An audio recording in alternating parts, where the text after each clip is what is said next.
So we're in Fresno, California. We just finished installing a trim kit for a homeowner here.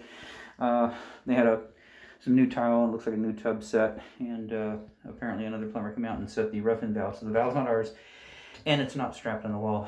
The spout feels like it's strapped on the wall, but we noticed when we were moving the stub out before we put the spout on, the stub out, that pipe moving it, it would move this in and out, so I didn't strap it, which is number one when you mount these valves, but we'll leave that up to you.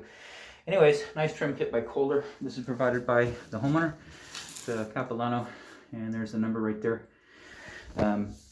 So spout's on, got the copper stub out about 5 1/4 inches, which is within the parameters of the installation.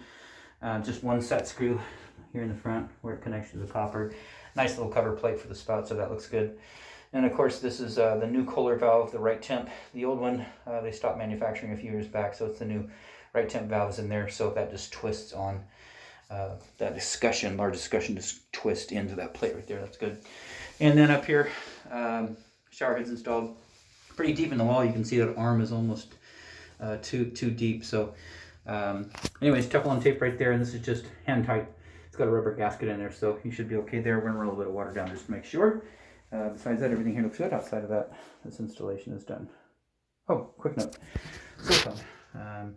That gasket prohibits the metal from actually reaching the wall all the way. Plus your tile has some shape to it. It kind of floats out away. You can see these little ridges right here, so hard to get it flat. You got pure silicone clear halfway around the valve and also halfway around that scutcheon just to keep any residual water from getting behind there. Outside of that, the installation is done.